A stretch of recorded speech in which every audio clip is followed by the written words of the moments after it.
Jai Hind students, very good afternoon to all of you. My name is C. Ankit Elha and I'll be starting today with you Economics and Business Environment for CSWT. This will consist of how many marks? कितने number का आता है EBE वाला portion आपका? 50 number का आता है, इतना मालूम है ना? Out of 200 marks, 50 marks is for EBE. ठीक है, सो इन 50 मार्क्स के लिए हम लोग पढ़ने वाले हैं. आपके सिलेबस में कौन कौन सी टॉपिक्स होती हैं, हम लोग कैसे करके पढ़ेंगे, आपको क्विक एक ओवरव्यू दे देते हैं. देखो, एक तो ये आपके सामने ये जो बुक आपको दिखाई दे रही है, जो अभी नवंबर वाले स्टूडेंट्स हैं, आई थिंक उनके पास में पुरानी वाली बुक होगी, है ना? हाँ हाँ, ठीक ठीक ठीक ठीक है. बस जो जो नवंबर वाले स्टूडेंट्स हैं उनके पास पुरानी वाली, हाँ, दिखाने की जरूरत नहीं. हाँ अच्छा, हाँ तुम्हारे पास नई वाली है ना, लाओ लो, वो दिखा सकते हैं. और देखो जो नए बच्चे पुराने वालों का क्या है, मतलब हो गए पुराने, खत्म बात.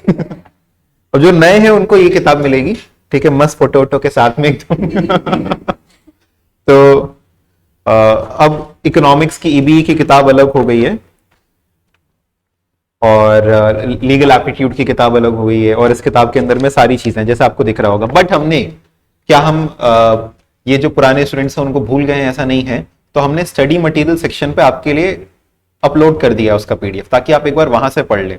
ठीक है, हाँ थोड़ा डिफिकल्ट होगा आपके लिए, but it was not very reasonable also to share the hard copies for a very short period of time.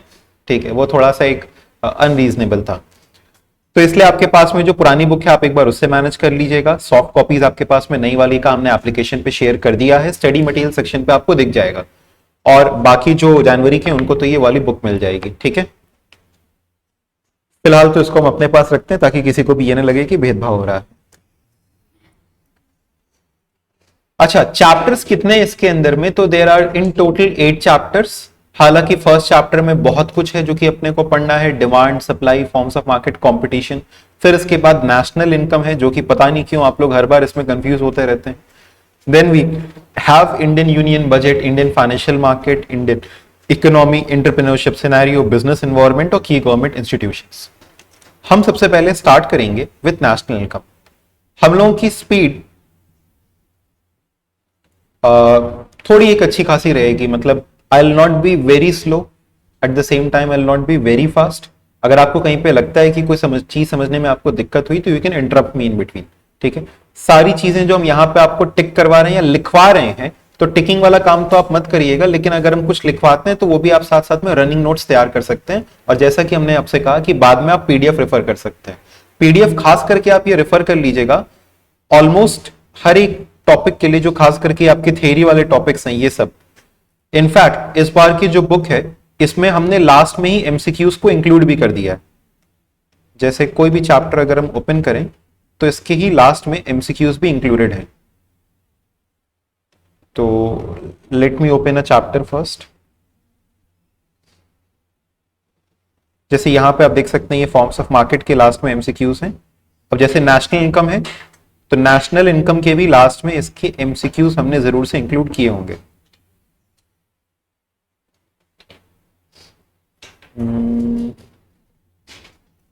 कहां है, ये रहे नेशनल इनकम के MCQs.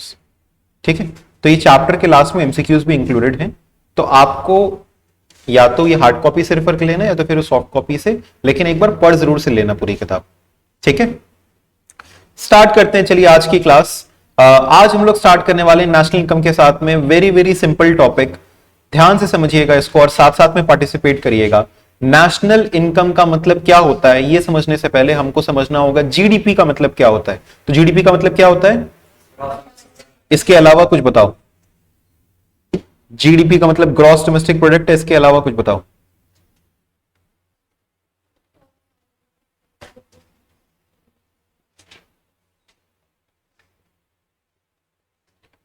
GDP gross domestic product. तो यहां पे हम लोग कहते हैं, जैसे एक डेफिनेशन ही कहते हैं कि it is the value of goods and services produced in an economy during a year. साल भर में during a financial year, okay. तो साल भर में जितना भी प्रोडक्शन हुआ, चाहे गुड्स का या सर्विसेज का, उसकी फाइनल वैल्यू को हम लोग कहते हैं जीडीपी, राइट। हम जो सर्विसेज दे रहे हैं उसकी भी वैल्यू है, उसको भी जोड़ा जाएगा किसमें, जीडीपी में। कोई कुछ प्रोडक्शन कर रहा है, उसकी भी वैल्यू, उसको भी जोड़ा जाएगा जीडीपी में। तो फिर ग्रॉस डोमेस्टिक प्रोडक्ट के अंदर में ये तीन शब्द होते हैं जिनका मतलब होता है ग्रॉस, और ये डोमेस्टिक और प्रोडक्ट। तो इसमें सबसे पहले हम लोग इस शब्द का मतलब समझने वाले हैं, जिसका मतलब क्या है या नाम क्या है, डोमेस्टिक। तो देखिए दो शब्द होते हैं, एक होता है domestic, GDP shows economic growth of a country, very good, बिल्कुल सही। डोमेस्टिक और नेशनल, दो शब्द हम लोग देखते हैं, डोमेस्टिक और नेशनल। डोमेस्टिक का मतलब होता है कि हां, विद इन द कंट्री कुछ भी हो रहा है, विद इन द कंट्री कुछ भी हो रहा है, कोई भी इकोनॉमिक एक्टिविटी हो रही है, वो किसका पार्ट है, हमारी डोमेस्टिक इनकम का पार्ट है। It means with in domestic territory. बोलो क्या, विद इन। तो any economic activity which is with in the domestic territory will be a part of my domestic income. अच्छा, से फॉर एग्जाम्पल इफ आई से, हमने इसका एक पिक्टोरल प्रेजेंटेशन भी आपके लिए बना करके रखा था। तो ये अपना इंडिया, इंडिया के अंदर में ये अपने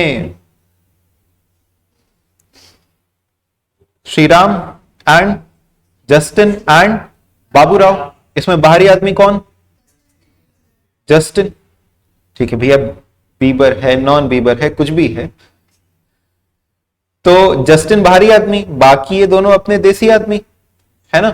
तो हम क्या कहेंगे इसके अंदर में कि क्या डोमेस्टिक इनकम में इन तीनों की इनकम आएगी, या क्योंकि जस्टिन बाहरी आदमी है तो इसकी इनकम नहीं आएगी। डोमेस्टिक में क्या इन तीनों की इनकम आएगी, द आंसर इज इन तीनों की इनकम आएगी। डोमेस्टिक इनकम में वो सारी इनकम आती है जो कि हमारी कंट्री के अंदर में अर्न की गई। The value of all goods and services produced with in the domestic territory, चाहे वो देसी आदमी ने किया या विदेशी आदमी ने किया, ठीक है। मतलब सर आईपीएल खेलने के लिए कितने ढेर सारे फॉरेन प्लेयर्स इंडिया के अंदर में आते हैं, क्या उनकी अर्निंग इंडिया के अंदर जो वो कमाते हैं वो हमारी डोमेस्टिक इनकम का पार्ट है? यस। वो हमारी जीडीपी का पार्ट है? यस। तो वैसे ही सर अगर अपने बाहर खेलने जाते हैं, वहां पे कुछ कमाते हैं, तो क्या वो हमारी डोमेस्टिक इनकम का पार्ट है? नहीं। अगर हम कहें कि शाहरुख खान आजकल एक कंट्रोवर्सी में है, तो शाहरुख खान से फॉर एग्जांपल यूएस के अंदर में जाकर के 5 करोड़ रुपए कमाते हैं, ठीक है। तो अगर ये यूएस में 5 करोड़ रुपए कमाते हैं, तो फिर क्या इसको इंक्लूड किया जाएगा हमारी डोमेस्टिक इनकम में? नहीं, क्योंकि इंडिया के बाहर है। तो सिंपल फंडा क्या, इंडिया के अंदर तो और इंडिया के बाहर तो डोमेस्टिक इनकम नहीं है। इंडिया के अंदर विद इन डोमेस्टिक टेरिटरी है तो डोमेस्टिक इनकम, और डोमेस्टिक टेरिटरी के बाहर है तो डोमेस्टिक इनकम नहीं है, चाहे वो किसी ने भी कमाया। नेशनल इनकम का मतलब होता है income earned by Indian resident.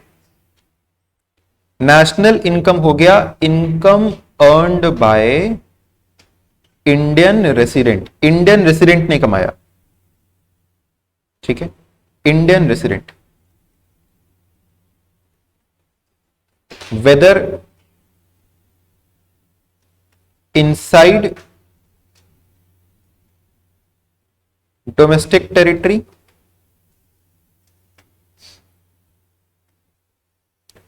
और आउटसाइड, चाहे इंडिया के अंदर या इंडिया के बाहर। अगर इंडियन ने कमाया तो नेशनल इनकम, इंडियन ने नहीं कमाया तो नेशनल इनकम नहीं है, ठीक है। समझो, फटाफट समझिएगा। जैसे यहां पे इंडियन कौन कौन है पहचानो, लक्ष्मी नारायण मित्तल को हटा दो, इसको हटा दो भाई। इंडियन कौन कौन है पहचानो, Shahrukh Khan Indian, Shriram Indian, Baburao Indian. तो ये तीनों इंडियन है। अब इन तीनों ने कहीं पर भी कमाया, ये हमारे नेशनल इनकम का पार्ट है। नेशनल इनकम माने income earned by Indian resident, whether in India और आउटसाइड इंडिया, कहीं पर भी कमाया, ये हमारी नेशनल इनकम है। तो बताओ हमारी नेशनल इनकम कितनी हो गई? 5, 4, 9 और 8, 17। 17 करोड़ क्या हो गया हमारा नेशनल इनकम। लेकिन डोमेस्टिक इनकम क्या थी? इंडिया के अंदर की गई कमाई। तो इंडिया के अंदर कितना था? 4, 3, 7 और 8, 15। तो domestic income means income earned in India, whether by resident या नॉन रेसिडेंट। हम टर्म क्या इस्तेमाल कर रहे हैं? रेसिडेंट। बोलो क्या? रेसिडेंट। रेसिडेंट माने जो इंडिया में रहता है। रेसिडेंट मतलब इंडिया में रहता है, कहीं पर भी हो, नहीं यहीं पर होगा। रेसिडेंट यहां का है तो यहीं पे इकोनॉमिक इंटरेस्ट होगा ना। रेसिडेंट मतलब जो इंडिया में रहता है। सिटीजन अलग हुआ, सिटीजन वो जिसके पास वोटिंग राइट है। अक्षय कुमार इंडिया में रहता है, सिटीजनशिप बाहर की है, ऐसा कुछ, ठीक है। तो बस ठीक है, तो वो कनाडा का सिटीजनशिप रखा है ना, रेसिडेंट नहीं है ना वहां का। तो हम सिटीजनशिप की बात कर रहे हैं? नहीं, भाड़ में क्या सिटीजनशिप, किसकी बात कर रहे हैं? रेसिडेंट। रेसिडेंट मतलब जहां पे रहते, ठीक है, ओके। तो हाँ करना पड़ेगा, hold on a minute.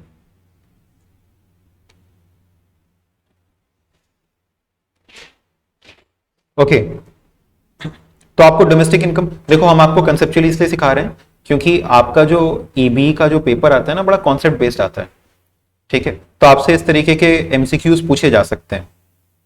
MCQ के अंदर में आपसे पूछा जा सकता है कि बताओ आपका, जैसे से for example what is your domestic income, तो income earned by residents, income earned by resident और non resident within the domestic territory, income earned by residents outside. मतलब इस तरीके से करके ऑप्शन बनाना कोई बड़ी बात नहीं है, बस आपका कॉन्सेप्ट क्लियर होना चाहिए कि चाहे रेसिडेंट या नॉन रेसिडेंट, अगर डोमेस्टिक टेरिटरी के अंदर है तो डोमेस्टिक इनकम, फिर वैसे ही चाहे इंडिया में या बाहर, अगर रेसिडेंट कर रहा है तो national income. Is it clear? Everybody in the live chat please answer me with yes अगर आपको ये समझ में आ गया तो, और डाउट है तो फिर you can ask your doubts.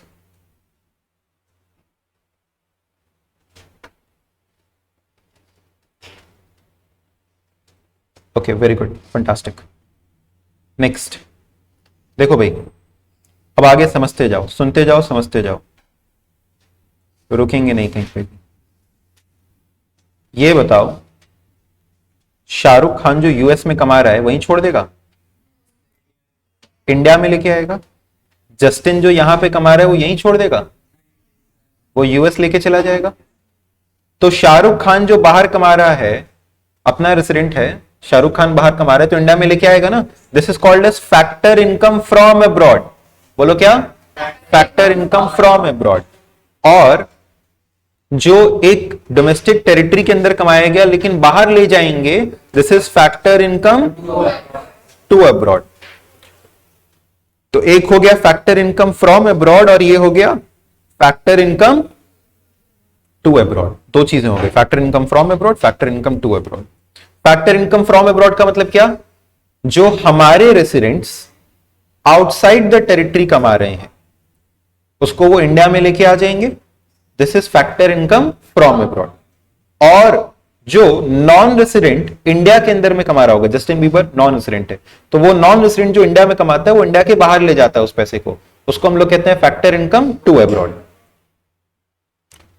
तो व्हाट विल वी से कि नेशनल इनकम और डोमेस्टिक इनकम में यही दो अंतर होता है। देखो अगर ये लोग अंदर बाहर ना करते तो जितनी डोमेस्टिक इनकम थी उतनी नेशनल इनकम होती। तो हमारा जो डिफरेंस आ रहा है सिर्फ इसी वजह से आ रहा है, फैक्टर इनकम फ्रॉम अब्रॉड और फैक्टर इनकम टू अब्रॉड। अब सुनना मेरी बात को, अगर हमें डोमेस्टिक इनकम को, सुनना, किसको? डोमेस्टिक इनकम को नेशनल इनकम में बदलना है, डोमेस्टिक इनकम को नेशनल इनकम में, तो जो फ्रॉम अब्रॉड से आ रहा है वो हमारे रेसिडेंट का था, उसको प्लस कर दो, और जो टू अब्रॉड जा रहा है वो नॉन रेसिडेंट का था, उसको माइनस कर दो। तो we have to learn the crux कि national income is equal to domestic income plus कर दें जो फ्रॉम अब्रॉड से आ रहा है, माइनस कर दें जो टू अब्रॉड को जा रहा है। तो what is the difference between national income and domestic income? It is factor income from abroad and factor income to abroad.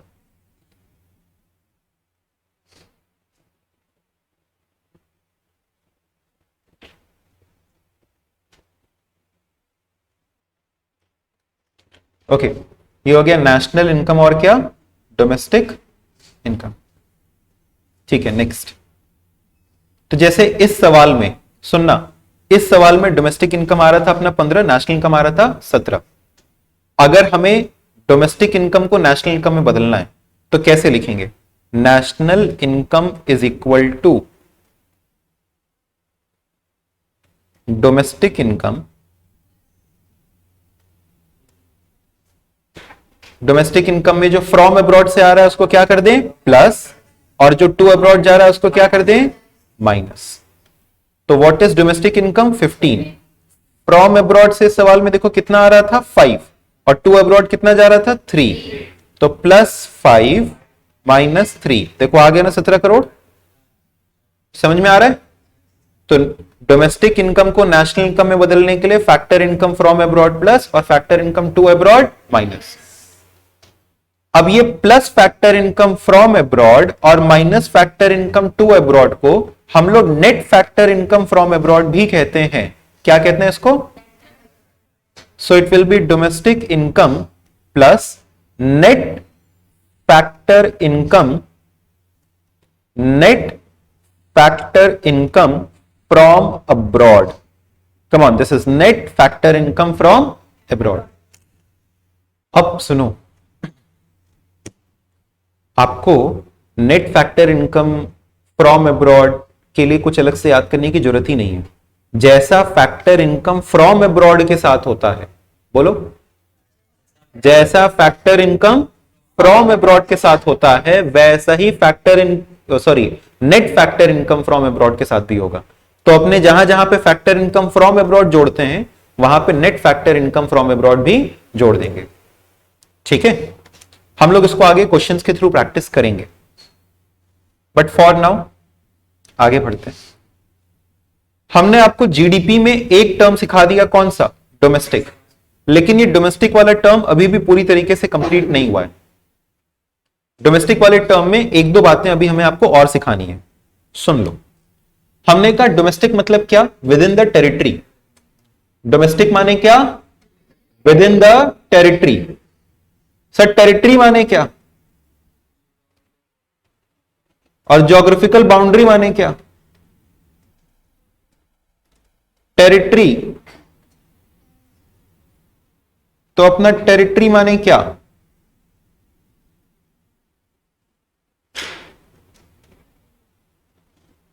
बताओ, क्या टेरिटरी के अंदर में, क्या टेरिटरी के अंदर में हम लोग ये पूरा का पूरा लैंडमास ले लेंगे? यस। क्या ये जो वाटर बॉडी है ये भी हमारा टेरिटरी है? हाँ, ये वाटर बॉडी भी हमारी टेरिटरी है। कुछ हद तक ये वाटर बॉडी भी हमारी टेरिटरी है, कुछ हद तक ये वाटर बॉडी भी हमारी टेरिटरी है। ठीक है, up to 12 nautical miles, up to, जैसे अपने किलोमीटर वगैरह नापते हैं वैसे ही सी डिस्टेंस को नापने के लिए there is a unit called as nautical miles. तो अप टू 12 नॉटिकल माइल्स तक कहा जाता है, नो इश्यूज। तो अप टू 12 नॉटिकल माइल्स तक आपकी टेरिटरी है। फिर इसके बाद ये बताओ, ये लैंडमास है, इस लैंडमास के ऊपर का जो हवा है वो भी अपनी टेरिटरी है, वो भी अपनी टेरिटरी है। और नहीं तो क्या, ऐसे हवा में अपने कोई एक्टिविटी करेंगे तो कहेंगे नहीं नहीं इंडियन लैंडमास पे तो नहीं किए। सुनो ध्यान से, बात को समझो कि जो हमारा लैंड मास है, जो हमारी वाटर बॉडीज है और जो हमारा एयर है above the land mass, all that is a part of domestic territory. ठीक है, वो गाना है ना, तेरी है जमीन तेरा आसमान, ठीक है, जमीन आसमान, पानी भी छूट गया था, ठीक है। तो जमीन आसमान पानी तीनों अपना क्या है, domestic territory. Is it clear? अच्छा, और सुनो, और मजेदार बात, फोकस, हाँ। अब देखो, ये है, ये पता है क्या है? मान लो ये है दिल्ली। अब दिल्ली के अंदर में अलग अलग एम्बेसीज होती हैं, है ना, एम्बेसी होता है, घबराइए मत, सही, ठीक हो जाएंगे, ठीक है। ऐसा आप लोग चिंतित होने लगे कि थोड़ी सी खांसी से, हे भगवान क्या होगा। मेरा टॉपिक एकदम साइडलाइन है, टॉपिक हटाओ, पहले खांसी देखा जाए कि वो कैसे करके ठीक होगा। 4 बच्चे मिलकर के पानी पिला रहे हैं, अरे ठीक हो जाएंगी, खांसी है। अब पढ़ाए ना आगे, चलो आओ देखो, सुनो, ये है न्यू दिल्ली, इसके अंदर में एम्बेसीज होती हैं, है ना। अब यहां पर क्या है, इसी के अंदर में एक एम्बेसी है, किसकी एम्बेसी है? चलो इंग्लैंड की एम्बेसी मान लेते हैं, अब पाकिस्तान की तो एम्बेसी भी नहीं रहने देंगे, है ना ना। तो इंग्लैंड की एम्बेसी है कहां पे? इंडिया के अंदर, हालांकि इससे भी मैच पड़ने वाला है अपना ना। तो इंग्लैंड की एम्बेसी है इंडिया के अंदर, आपको मालूम है वो इंडिया के टेरिटरी का पार्ट नहीं माना जाएगा। इंडिया के अंदर अगर इंग्लैंड की एम्बेसी है, that is not a part of Indian territory. और सर अगर इंग्लैंड के अंदर, अगर यूके के अंदर इंडिया की एम्बेसी है तो वो इंडियन टेरिटरी का पार्ट है। वापस से, अगर इंडिया के अंदर UK, US, Pakistan, Bangladesh, China, किसी भी देश की एम्बेसी है, वो एम्बेसी का एरिया इंडियन टेरिटरी का पार्ट नहीं माना जाता। और इंडिया की एम्बेसी किसी भी देश में हो, वो इंडियन टेरिटरी का पार्ट माना जाता। ठीक है, तो ये बताओ, सुनना ध्यान से, सोचना और बताना कि अगर इंडिया के अंदर में इंग्लैंड की एम्बेसी है और इंग्लैंड की एम्बेसी के अंदर में कुछ गुड्स एंड सर्विसेज प्रोवाइड कराए जा रहे हैं, तो क्या वो हमारी जीडीपी में, डोमेस्टिक टेरिटरी, डोमेस्टिक प्रोडक्शन के अंदर में ऐड होगा? वापस से, इंग्लैंड की एम्बेसी में, जो इंडिया के अंदर थी, इंग्लैंड की एम्बेसी के अंदर में गुड्स एंड सर्विसेज प्रोड्यूस किए गए, तो क्या वो हमारी जीडीपी का पार्ट होगा? यस और no? Everybody in the live chat please write yes और नो।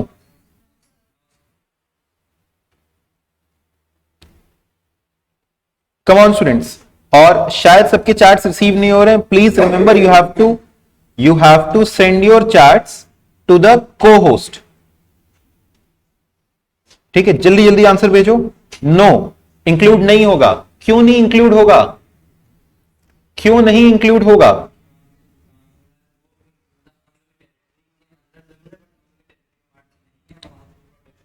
जी हां, इंग्लैंड, सिंपल फंडा ये है, इंग्लैंड की एम्बेसी इंडियन टेरिटरी का पार्ट नहीं है, तो वो हमारी डोमेस्टिक इनकम में नहीं है। क्लियर है ये बात? इसको लिख लेते हैं एक बार। यहां पे हमने लिखा है हालांकि कि रेसिडेंट इन डोमेस्टिक टेरिटरी, चलो अलग से भी लिखवा देते हैं।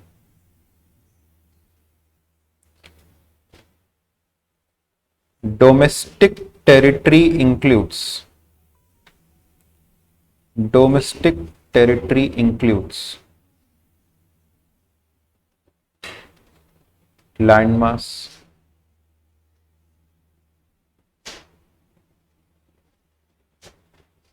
Territorial water,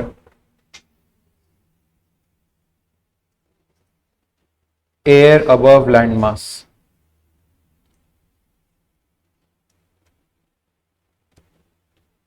It also includes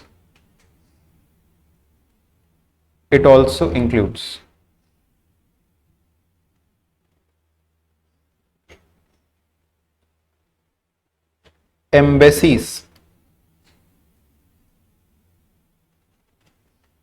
of India. हम इंडिया के पॉइंट ऑफ व्यू से लिख दे रहे हैं. Anywhere in rest of the world and does not include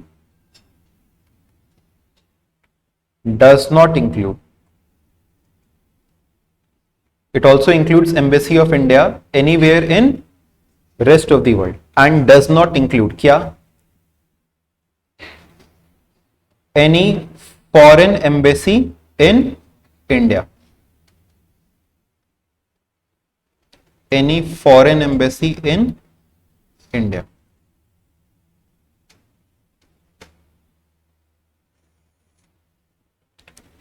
चलो ये बताओ,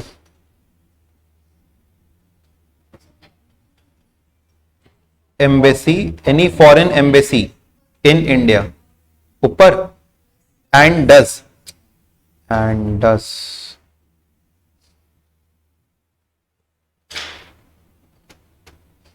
does not include.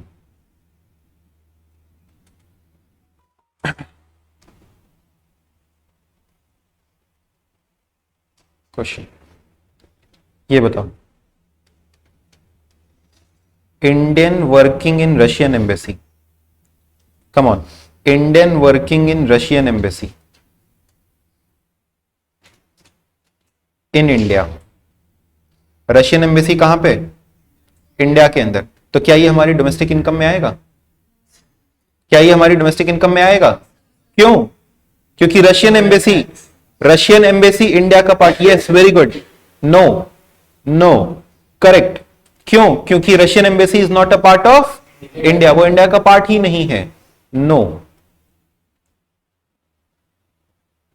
Since Russian embassy is not a part of India.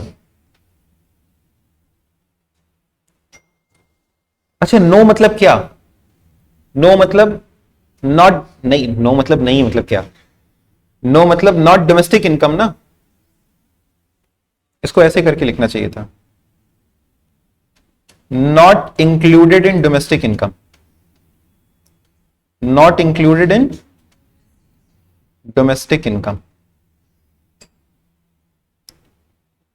Since Russian embassy, अब देखो थोड़ा गंदा संदा जैसा भी लिख रहे हैं तुम लोग समझ लेना, डिक्टेट कर दे रहे हैं. Indian working in Russian embassy in India is not included in domestic income since Russian embassy is not a part of India, वो इंडिया का पार्ट नहीं है. और बताओ भाई,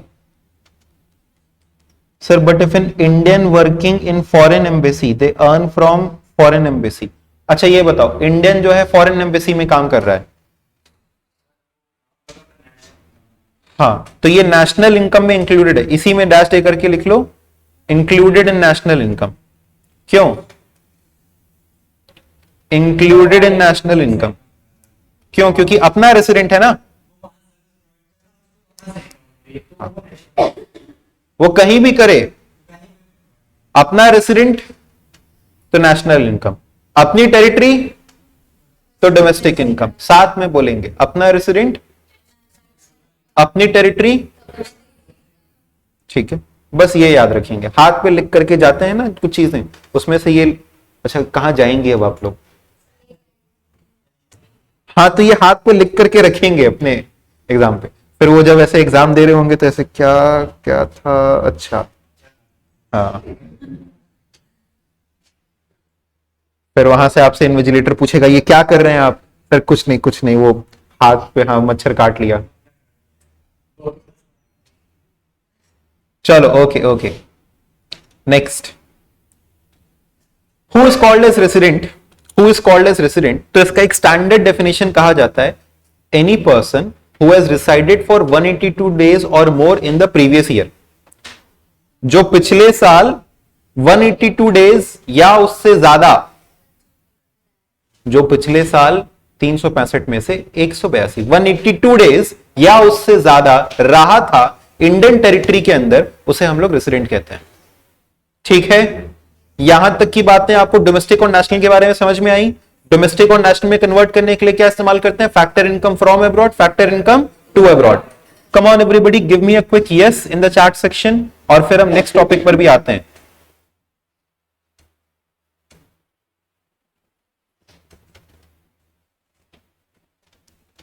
ठीक है, वेरी गुड।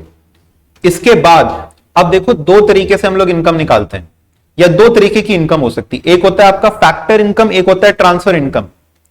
एक होता है फैक्टर इनकम और एक होता है, now what is factor income and what is transfer income?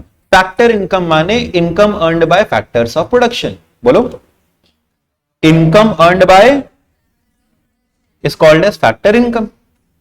ठीक है, तो ये क्या है? ये अपना कमाया हुआ पैसा है या मुफ्त में मिला हुआ पैसा है? कमाया हुआ पैसा है। ठीक है, हम आपसे अगर पैसा लेते हैं तो फिर ये कमाया हुआ पैसा है, मुफ्त का पैसा है?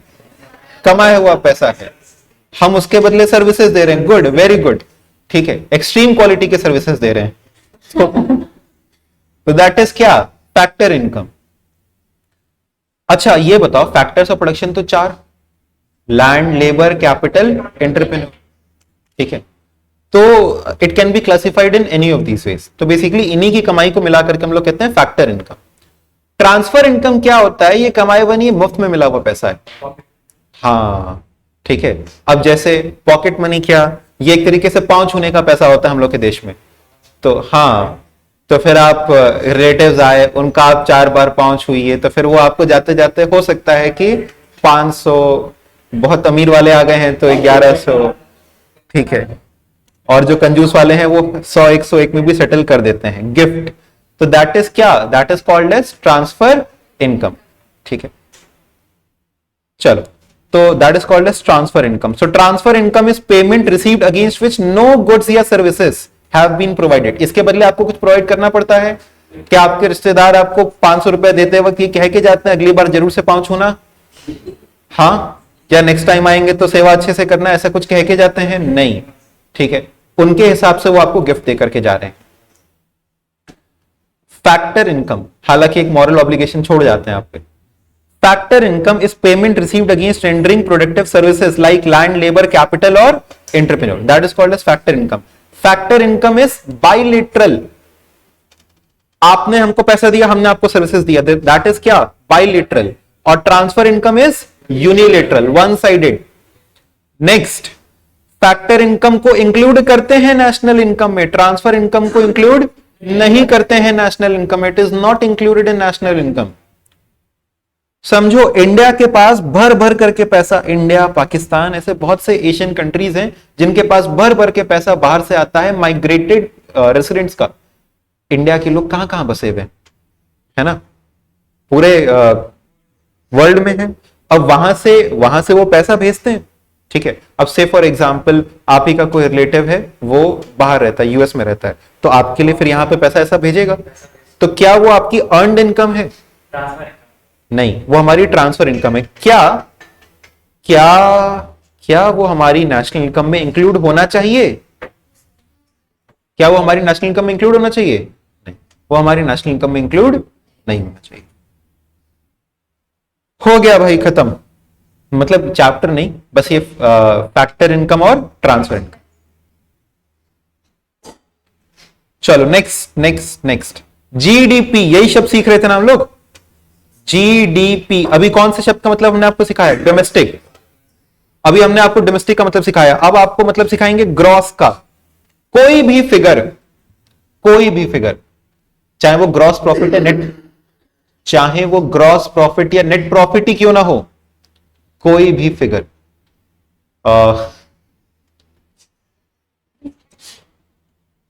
प्लीज, हमारे पास 2-2 बोतलें पड़ी हुई, आपको किसी ने पानी नहीं पिलाया, हम आपको पूछ लेते हैं।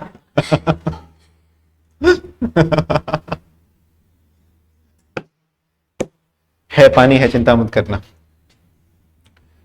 तो कोई भी फिगर हो, it can be mentioned in two ways, gross या net. It can be written in gross way और it can be written in net way. Gross और नेट में बस एक ही चीज का अंतर होता है कि कुछ माइनस करना होता है। ग्रॉस फिगर में कुछ माइनस करेंगे तो क्या आ जाएगा, नेट। यहां पे ग्रॉस और नेट के बीच में क्या अंतर होता है, केवल एक अंतर होता है, which is depreciation. Students please focus, there is only one difference between these two figures which is called as क्या, डेप्रीसिएशन। तो डेप्रीसिएशन का अंतर होता है। ग्रॉस फिगर में अगर अपने डेप्रीसिएशन माइनस कर दें तो क्या मिल जाएगा, नेट फिगर। और उल्टा अगर नेट फिगर में डेप्रीसिएशन को ऐड कर दें तो क्या मिल जाएगा, ग्रॉस फिगर हमको मिल जाएगा। Is it clear? ग्रॉस में डेप्रीसिएशन माइनस करें तो नेट, और नेट में डेप्रीसिएशन ऐड करें तो ग्रॉस। अब ये ग्रॉस प्रोडक्ट और नेट प्रोडक्ट होता क्या है? जैसे से for example I am rendering services, ये सर्विसेज ऐड होंगी जीडीपी के अंदर में, but for giving these services क्या हम अपने कैपिटल इनपुट्स का इस्तेमाल नहीं कर रहे हैं? जागिए दीदी जागिए, क्या हम अपने कैपिटल इनपुट्स का इस्तेमाल नहीं कर रहे हैं? कर रहे हैं, ठीक है। I am using machineries, I am using furniture, there are lot of inputs which are being used, ये सब भी कहीं ना कहीं डिप्रिशिएट होते हैं। से फॉर एग्जाम्पल साल के अंत में हमने 1 लाख रुपए की सर्विसेज दिया, लेकिन इस वजह से 10,000 रुपए के हमारे जो मशीनरी है ये सब डिप्रिशिएट भी कर गया।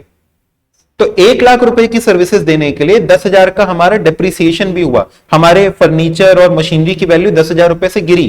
तो 1 लाख रुपए से सर्विसेज दिया, लेकिन 10,000 रुपए की मशीनरी इस्तेमाल हो गई, तो नेट कितने की सर्विसेज दिया, 90,000। तो gross figure minus depreciation will give you net figure, ठीक है। Okay, now please see this question. If I say कि GDP is equal to 2000, focus, हाँ, जीडीपी इज इक्वल टू 2000, हमने कहा फीफा, फीफा माने बोलो, factor income from abroad is equal to 200, ठीक है, मतलब हमें बाहर से आया। हमने कहा फीटा, फीटा माने बोलो, factor income to abroad, this is equal to 250, इतना पैसा इंडिया से बाहर गया। और फिर हमने आपसे कहा कि डेप्रीसिएशन इज इक्वल टू 100। तो बताइए एनएनपी, अब साथ में आप लोग कहना सीखेंगे, GDP is gross domestic product, NNP is net national product, gross domestic product, फिर नेट नेशनल प्रोडक्ट, ठीक है। तो हम जीडीपी को, एवरीबॉडी फोकस, जीडीपी को एनएनपी में कैसे बदले? तो ग्रॉस को क्या बनाना है, ग्रॉस को नेट बनाने के लिए, yes very good Jatin, gross को नेट बनाने के लिए माइनस कर देंगे इसमें क्या, डेप्रीसिएशन। ग्रॉस फिगर में डेप्रीसिएशन हटा दें तो नेट बन जाता है।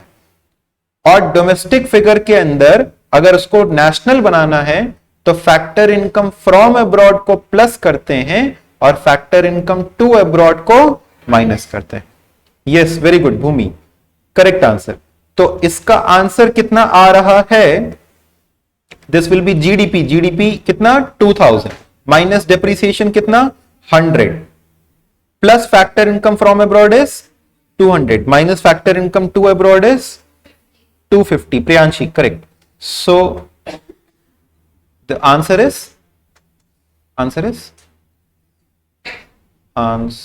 माइनस 350, 1850। आ गया सबको?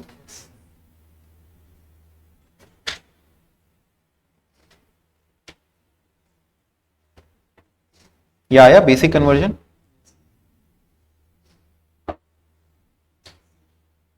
Everybody in the live chat, क्या डाउट है? कोई डाउट है? बोलिए बोलिए, आप ही से पूछ।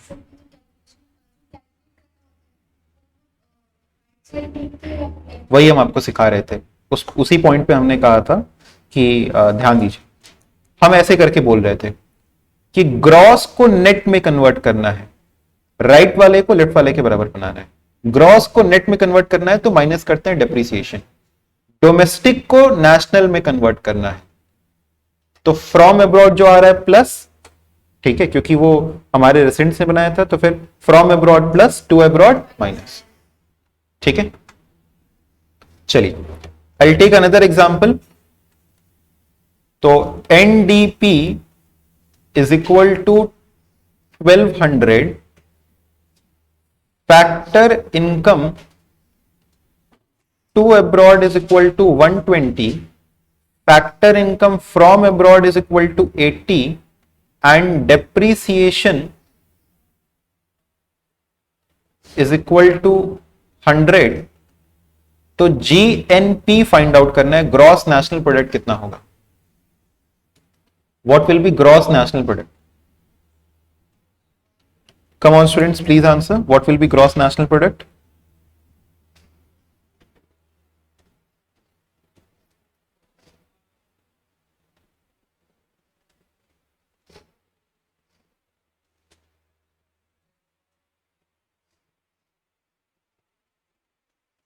क्या दिया हुआ है आपको, एनडीपी, नेट को ग्रॉस बनाना है, ग्रॉस को नेट बनाते थे तो क्या करते थे, माइनस, लेकिन अब क्या बनाना है, नेट को ग्रॉस, तो नेट को ग्रॉस बनाने के लिए डेप्रिसिएशन प्लस,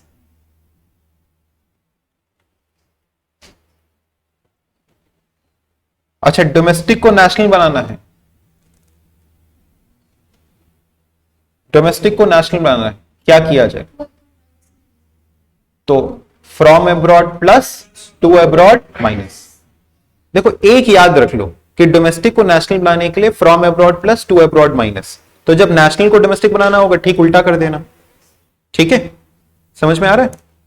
तो प्लस कर दिया फ्रॉम अब्रॉड और माइनस कर दिया टू अब्रॉड, तो 1200 में प्लस किया 100, प्लस किया 80, माइनस किया 120, तो ये हो जाएगा 1260।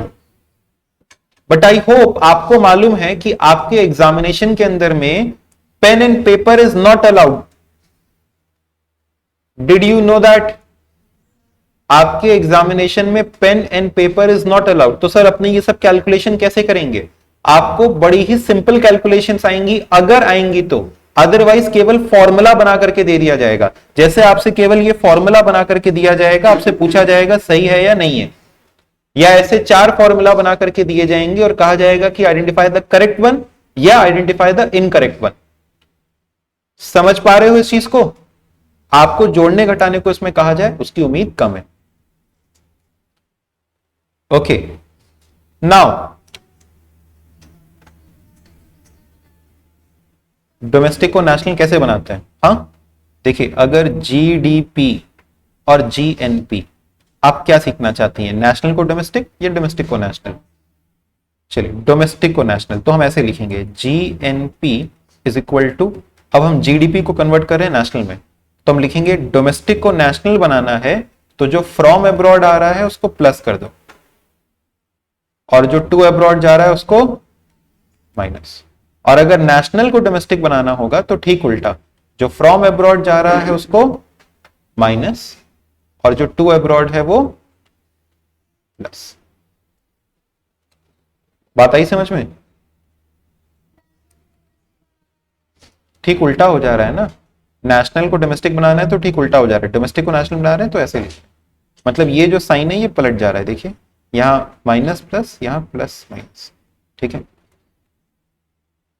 चलिए तो अपने जो शब्द कह रहे थे जीडीपी, अब इसमें केवल ये आखिरी वर्ड बाकी है, कौन सा, पी, प्रोडक्ट। ये जो प्रोडक्ट होता है, सुनिएगा मेरी बात, ये जो प्रोडक्ट होता है ये दो तरीके से वैल्यू किया जा सकता है, it can be valued at factor cost, it can be valued at market price, come on, it can be valued at factor cost, it can be valued at market price. Now hold on a minute, ठीक है, सुनिए ध्यान से। तो क्या कह रहे थे हम कि अब लास्ट वाले फैक्टर पे अपने आ रहे हैं विच इज मार्केट प्राइस।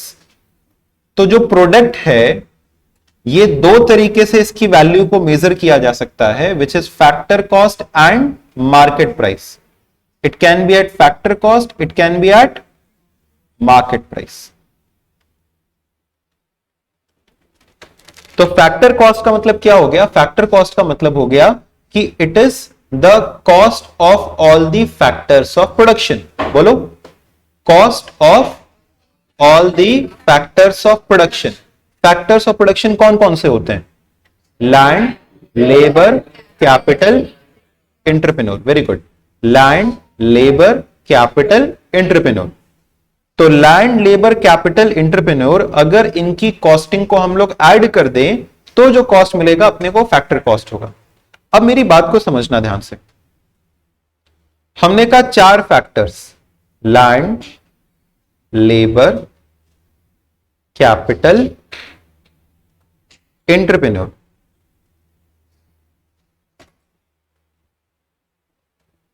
तो लैंड के बदले अपने क्या पे करते हैं?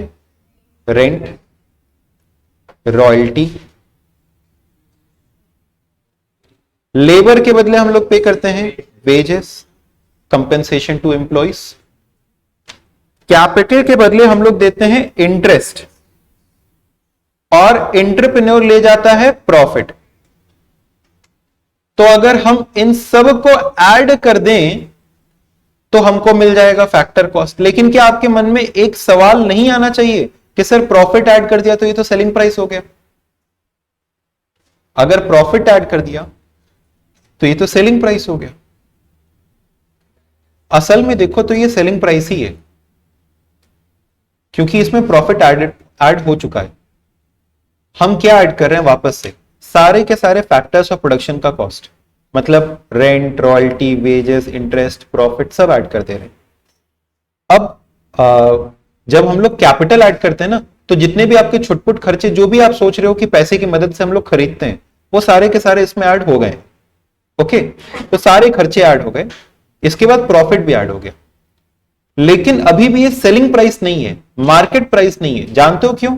क्योंकि से फॉर एग्जाम्पल हम ये प्रोडक्ट मार्केट में ले जा रहे थे 100 रुपए का बेचने, बट सरकार ने हमसे कहा कि 10% का टैक्स लो. तो हमने 100 की जगह इसको कितने में बेचा? हमने 100 की जगह इसको 110 का बेचा. कितने का बेचा? 110 का बेचा. तो अगर 100 की जगह हमने इसको 110 का बेचा, मार्केट प्राइस हो गया 110. फैक्टर कॉस्ट और मार्केट प्राइस में मेनली एक ही अंतर आता है, विच इज इनडायरेक्ट टैक्स, जिसको आजकल अपने जीएसटी और कस्टम्स दो नाम से जानते हैं. जीएसटी किस पे लगता है? गुड्स के सेल परचेज पे, मतलब गुड्स की सेल पे, सर्विसेज पर, और भी कुछ मिसलेनियस चीजों पर जीएसटी ही लगता है, मैन्युफैक्चरिंग पर. ठीक है. लेकिन कस्टम ड्यूटी किस पे लगता है? इंपोर्ट एक्सपोर्ट पर लगता है कस्टम ड्यूटी. तो अगर फैक्टर कॉस्ट में इनडायरेक्ट टैक्सेस को जोड़ दें, और अगर जैसे गैस सिलेंडर कहा जाता है 1000 रुपए का है, लेकिन अपने को सब्सिडी होकर के पहले सस्ते में मिलता था, ये वो ऐसा कुछ था ना, तो हम लोग कहते हैं कि अगर सब्सिडी को घटा दिया जाए और टैक्सेस को जोड़ दिया जाए, तो जो आपको फाइनल कॉस्ट मिलता है, that is your market price. So once again, rent, royalty, wages, interest, profit, ये सब ऐड करके क्या आ गया? Factor cost. इसमें इनडायरेक्ट टैक्सेस जोड़ा और सब्सिडी घटाया तो क्या आ गया? Market price. Is this clear? Come on everybody in the live chat, please answer. क्या ये क्लियर है आपको? फैक्टर कॉस्ट और सब्सिडी के बीच में क्या अंतर? इनडायरेक्ट टैक्सेस और सब्सिडी. अगर आप फैक्टर कॉस्ट में टैक्सेस जोड़ दो और सब्सिडी घटा दो तो आपको मिलता है मार्केट प्राइस.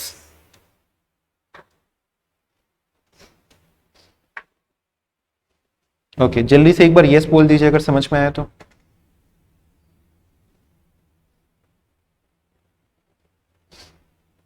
फैक्टर कॉस्ट में plus indirect tax. Indirect taxes दो होते हैं मेनली. कौन कौन से दो हैं? जीएसटी और customs. GST and customs are two indirect taxes mainly in India.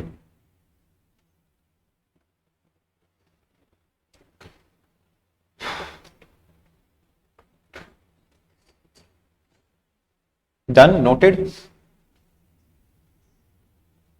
Okay.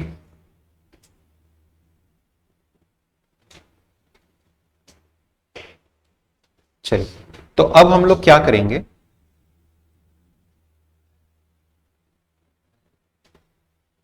Noted. अब हम लोग क्या करेंगे, अगर हम लिख रहे हैं जीडीपी एमपी, तो इसका मतलब हो गया gross domestic product at market price. अगर हम लिखते हैं NDPFC, net domestic product at factor cost, NNPFC, net national product at factor cost, GNPFC, gross national product at factor cost. समझ पा रहे हैं इसको कैसे करके कहना है, N G net gross, D N domestic national, MPFC market price या फैक्टर कॉस्ट, ओके। अब देखो भाई, कन्वर्जन सिखाते हैं आपको।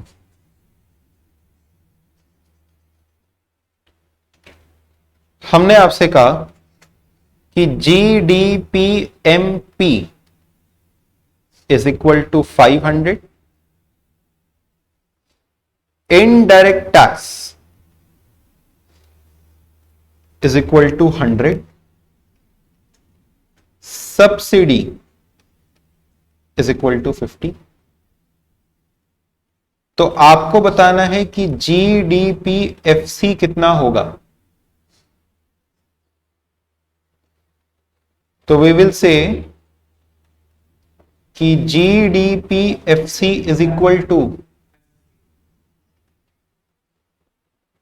हमको क्या दिया हुआ है देखिए, GDPMP, ग्रॉस ग्रॉस कोई अंतर, डोमेस्टिक डोमेस्टिक कोई अंतर, मार्केट प्राइस को क्या बनाना है, तो मार्केट प्राइस को फैक्टर कॉस्ट बनाने के लिए, जैसे फैक्टर कॉस्ट को मार्केट प्राइस बनाने के लिए हम टैक्सेस जोड़ देते हैं, आप इसको ऐसे याद करो, मार्केट प्राइस में हमेशा टैक्सेस जुड़े हुए होते हैं, तो मार्केट प्राइस ज्यादा होता है इन जनरल, तो मार्केट प्राइस को फैक्टर कॉस्ट बनाना है तो टैक्सेस घटाने पड़ेंगे, तो मार्केट प्राइस को फैक्टर कॉस्ट बनाने के लिए टैक्सेस को घटा देंगे, करेक्ट, 450।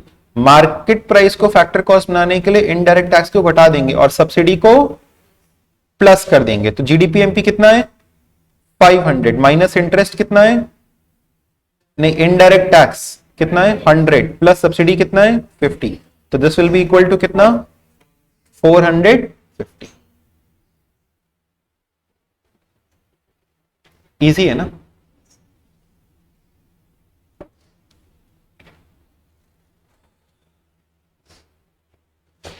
नेक्स्ट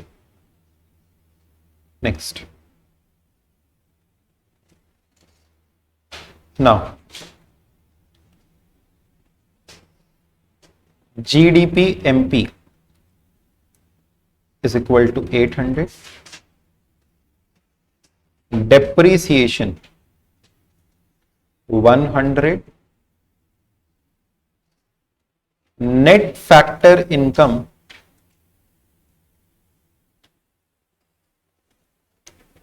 टू अब्रॉड, क्या लिखा है बताओ, net factor income to abroad 150 और इनडायरेक्ट टैक्स 100, सब्सिडी 50। आपको फाइंड करना है नेशनल इनकम। अब सुनो, नेशनल इनकम मतलब और कुछ नहीं, NNPFC होता है। नेशनल इनकम मतलब क्या होता है, NNPFC माने net national product at factor cost, it is net national product at factor cost, NNPFC। अब हमको यहां पे दिया हुआ है कि GDPMP इज 800, GDPMP को कन्वर्ट करिए NNPFC। चलिए स्टार्ट करते हैं। लिखिए, मेरे पास 600 एक आंसर भी आ गया। तो कैसे करके लिखेंगे? N N P F C equal to, एक और का आया, G D P M P. देखो ये फाइंड करना है, तो दिस इक्वल टू दिया क्या हुआ है, जीडीपी एमपी। तो ग्रॉस को नेट बनाने के लिए क्या करेंगे? ग्रॉस को नेट बनाने के लिए क्या करेंगे? Minus depreciation. ग्रॉस को नेट बनाने के लिए माइनस डेप्रीसिएशन। डोमेस्टिक को नेशनल बनाने के लिए फ्रॉम अब्रॉड क्या करते हैं? प्लस। टू अब्रॉड क्या करते हैं? तो यहां तो net factor income to abroad दिया है, जो फैक्टर इनकम टू अब्रॉड के साथ करते हैं वही net factor income to abroad के साथ करेंगे। जो फैक्टर इनकम फ्रॉम अब्रॉड के साथ करते थे वही नेट फैक्टर फ्रॉम अब्रॉड के साथ भी करते। तो माइनस कर देंगे net factor income to abroad, और मार्केट प्राइस को फैक्टर कॉस्ट बनाने के लिए माइनस इनडायरेक्ट टैक्स और प्लस सब्सिडी। तो this will be 800 minus depreciation is कितना? 100 minus net factor income to abroad 150 minus indirect tax 100 plus subsidy 50। बताओ कितना आ जाएगा?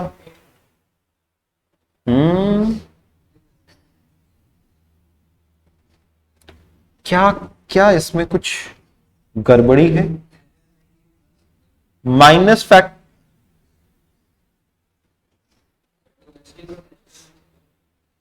हाँ, तो factor income from abroad plus और टू अब्रॉड माइनस। तो हमने तो सही लिखा।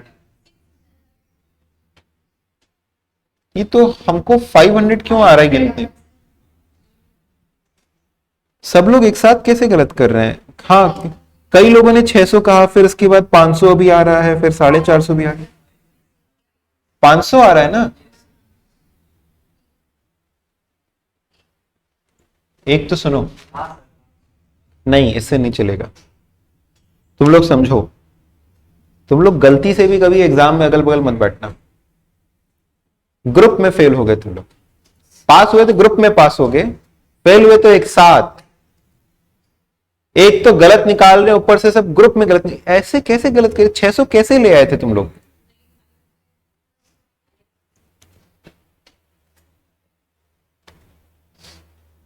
ये सर 500 होगा, हम तो कब से कह रहे थे। चलो आ गया सबका? किसी को डाउट?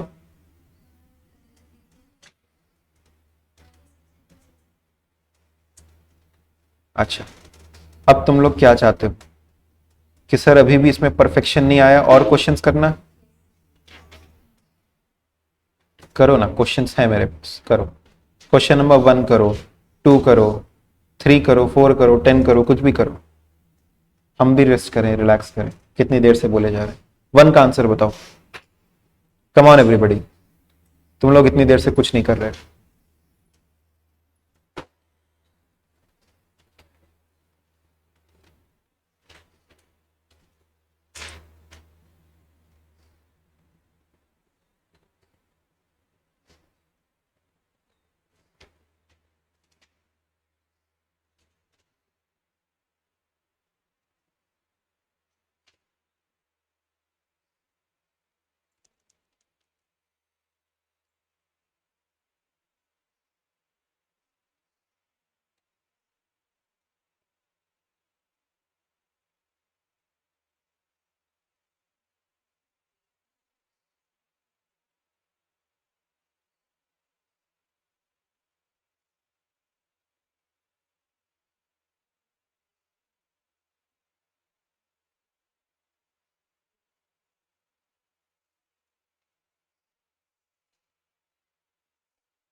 मेरे पास आंसर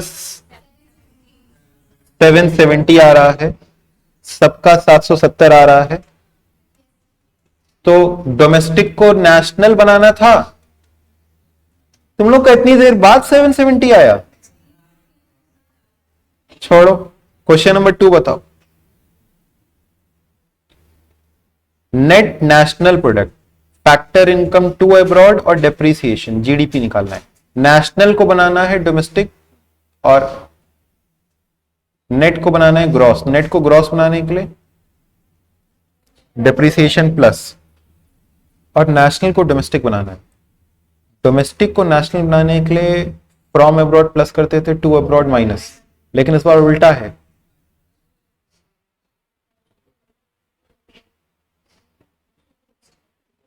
नेशनल को डोमेस्टिक बनाना है, तो जो टू अब्रॉड है वो क्या हो जाएगा, ऐड हो जाएगा। 1875। कम ऑन स्टूडेंट्स, 1875 आ रहा है क्या?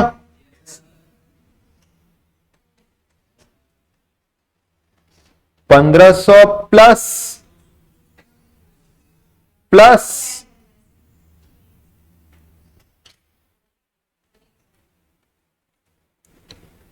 Next GDP MP equal to 1800, depreciation equal to 120, factor income from abroad, factor income to abroad, indirect tax, GNPFC निकालना है, gross national product at factor cost निकालना है।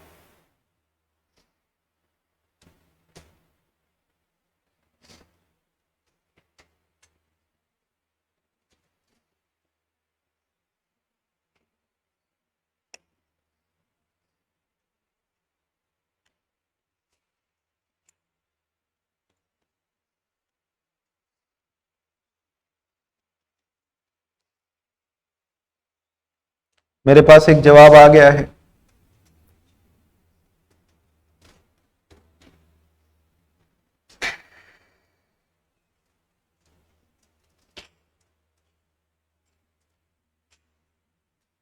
I am waiting for everybody's answer.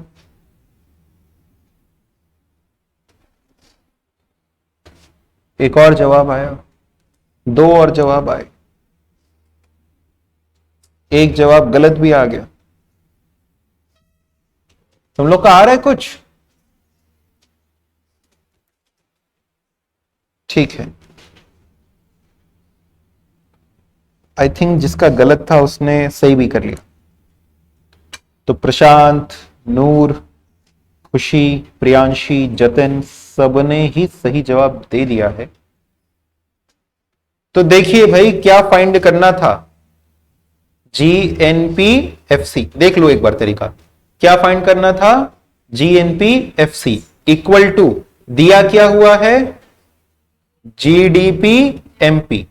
Find करना था जीएनपीएफसी, दिया हुआ है GDP MP. Gross को ग्रॉस, कुछ नहीं करना है। डोमेस्टिक को नेशनल, फ्रॉम अब्रॉड वाला प्लस टू अब्रॉड वाला, और मार्केट प्राइस को फैक्टर कॉस्ट, इनडायरेक्ट टैक्स और सब्सिडी प्लस, लेकिन सब्सिडी तो दिया ही नहीं है, तो जीडीपी एमपी कितना, हाँ 1800 plus 100 minus minus equal to, answer आ गया, समझ में आया? पक्का?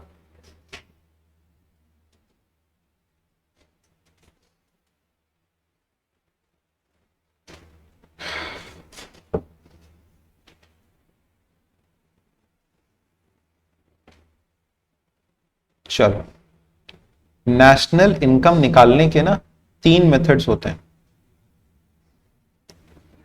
अच्छा, एक और आपसे सवाल पूछेंगे, लेट मी सी आप उसका जवाब दे पाते हैं कि नहीं। आई एम क्वाइट श्योर कि आप उसको आंसर कर पाएंगे।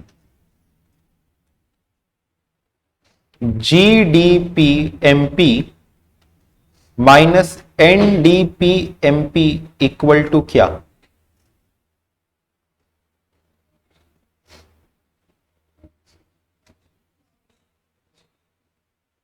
क्या होगा?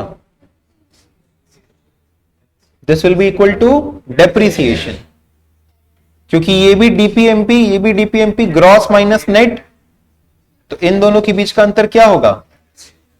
डेप्रिसिएशन। समझ पा रहे हो? तो हो सकता है किसी सवाल में आपको जीडीपी एमपी और एनडीपी एमपी दे दिया जाए और कहा जाए क्या फाइंड करो, डेप्रिसिएशन। तो कर सकते हैं ना अपने। Very good. नेशनल इनकम निकालने के होते हैं 3 तरीके। कौन से 3 तरीके? वैल्यू एडेड इनकम और एक्सपेंडिचर। सबसे पहले value added method. Value added, अच्छा एक बार लिख लेते हैं, वैल्यू एडेड और इनकम मेथड और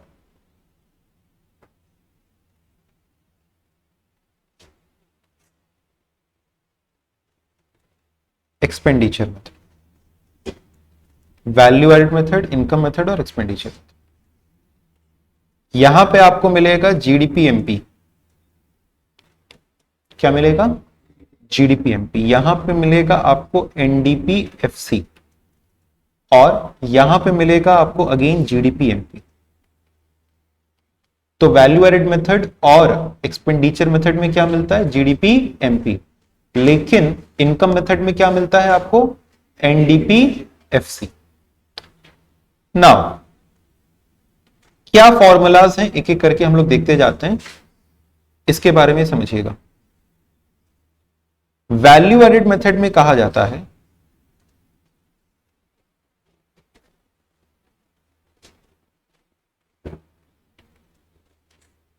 GDP MP is equal to sales minus intermediate consumption plus change in stock. अब चेंज इन स्टॉक का मतलब क्या हो जाता है?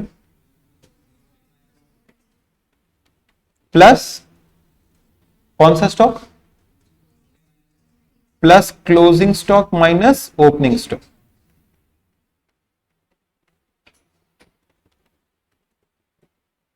Plus closing stock minus opening stock.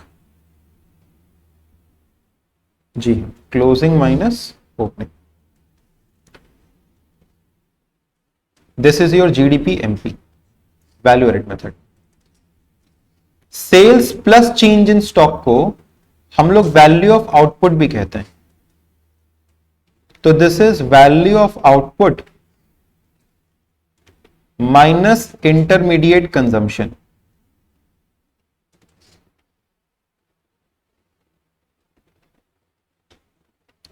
क्या ये बताइए? Value of output minus intermediate consumption.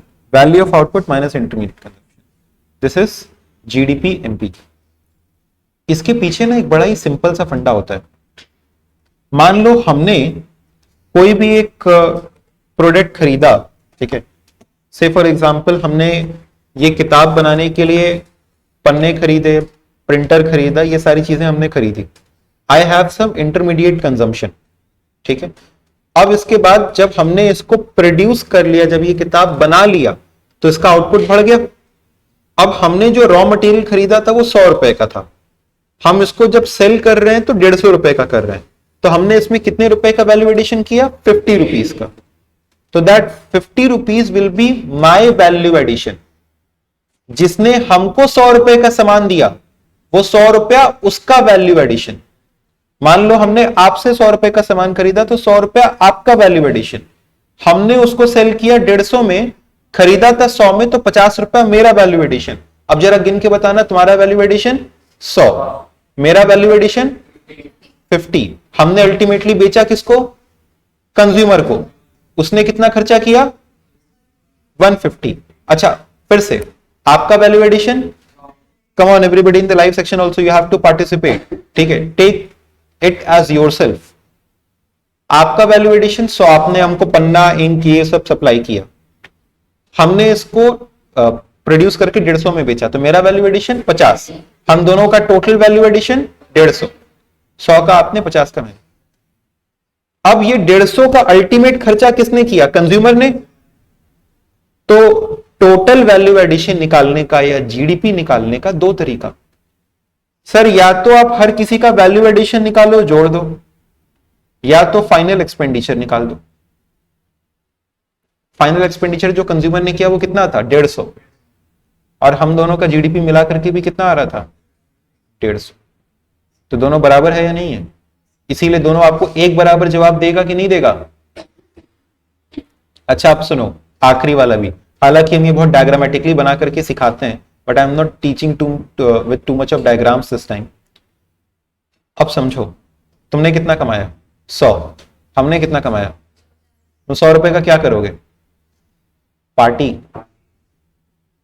अरे बिजनेस के नजरिए से सोचो, वो 100 रुपया क्या करोगे? फैक्टर्स ऑफ प्रोडक्शन में बटेगा, कुछ अपने यहाँ के लेबर को दोगे, कुछ कैपिटल को दोगे, कुछ एंटरप्रेन्योर खुद हो तो खुद प्रॉफिट रख लोगे, कुछ इंटरेस्ट के रूप में चला जाएगा, ऐसे ही ना बंटवारा होगा। वैसे ही करके हम भी कुछ कैपिटल, लेबर, एंटरप्रेन्योर। अब अगर हम इन सब की कमाई को जोड़ दें, जैसे मान लो तुमने 50 रुपया लेबर को दिया, 50 रुपया अपना प्रॉफिट रखा, ठीक, हमने 25 रुपया लेबर को दिया, 25 रुपया अपना प्रॉफिट रखा, तो तुम्हारा 50 रुपया प्रॉफिट, मेरा 25 रुपया प्रॉफिट, टोटल प्रॉफिट 75। तुम्हारे लेबर ने 50 कमाया, मेरे लेबर ने 25 कमाया, टोटल वेजेस 75। तो 75 का प्रॉफिट, 75 की वेजेस, टोटल जोड़ लो, उसकी इनकम, अपनी इनकम, टोटल फैक्टर इनकम भी कितनी 150। तो मतलब सर इसी वजह से तीनों ही मेथड्स में जो अपना जवाब आता है वो मोर और लेस सेम आता है। लेकिन सर ये तो एनडीपीएफसी लिखा है, उसके बारे में बताएंगे। लेकिन ये तीनों आपस में फॉर्मूलाज किस तरीके से रिलेटेड है समझ में आया? हम जितना वैल्यू एडिशन कर रहे हैं फाइनली उतने में बिक रहा है, और जितना भी वैल्यू एडिशन किया उतनी ही किसी न किसी की कमाई हुई। तो हमारी तीन चीजों को हम लोग इक्वल बनाते हैं, वैल्यू एडिशन या इनकम या फाइनल एक्सपेंडिचर। ठीक है, फिर से एक छोटा सा एग्जांपल ले रहे हैं, ये समझना। ए ने बनाया 50 का, खरीदा कुछ नहीं था, किसको दिया? बी को। बी ने इसको बेचा 70 में, और सी ने इसको फाइनली अपने फाइनल कंज्यूमर को बेच दिया। ये कंज्यूमर नहीं है, सॉरी ये प्रोड्यूसर नहीं है, कौन है? कंज्यूमर। इसने इसको बेच दिया 100 का। तो ए का वैल्यू एडिशन 50 माइनस 0 50, बी का वैल्यू एडिशन 70 माइनस 50, सी का वैल्यू एडिशन 100 माइनस 70। तो ए का 50, बी का, सी का, टोटल वैल्यू एडिशन हो गया,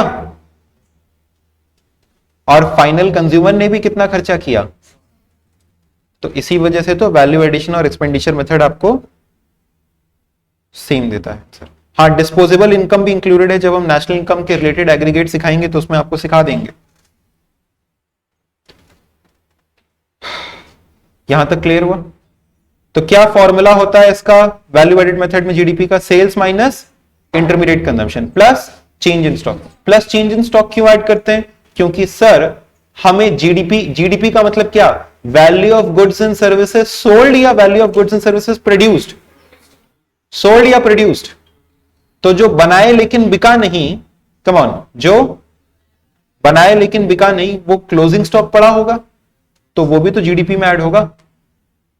और जो इस साल नहीं बनाए थे, पिछले साल का था ओपनिंग स्टॉक, इस साल नहीं बनाए थे, पिछले साल का था, तो उसको क्या कर दे रहे हैं? माइनस। जो इस साल बनाए हैं लेकिन बिका नहीं है वो भी तो हमारी प्रोडक्शन है, इसलिए उसको क्या कर दे रहे हैं? प्लस। तो प्लस कर रहे हैं क्या? क्लोजिंग स्टॉक, और माइनस कर रहे हैं क्या? Opening stock. This is your final formula for GDP MP. ठीक है, इज इट क्लियर? अच्छा students, everybody in the live chat also please give me a final yes, because I can see बहुत समय बाद शायद आपने ईबी पढ़ना शुरू किया है, और पीछे से भी कुछ लोगों की क्लासेस चलती आ रही हैं, तो अब थोड़ा थोड़ा हमको ऐसा लग रहा है कि स्टैमिना डाउन हो रहा है, and I do not want that. हम आपको दिवाली के दिन पढ़ा देंगे, ये चल जाएगा मेरे को, लेकिन इस तरीके से नहीं, ठीक है? ऐसे वो फूटे हुए पटाखे की तरह नहीं, ठीक है? एकदम बस ऐसा लगना चाहिए कि हाँ वो आग जलाई जा चुकी है, अब फट कभी भी सकते हैं, उतना अटेंटिव होना चाहिए। कम on everybody, give me a final yes, या कहानी सुनने लगे?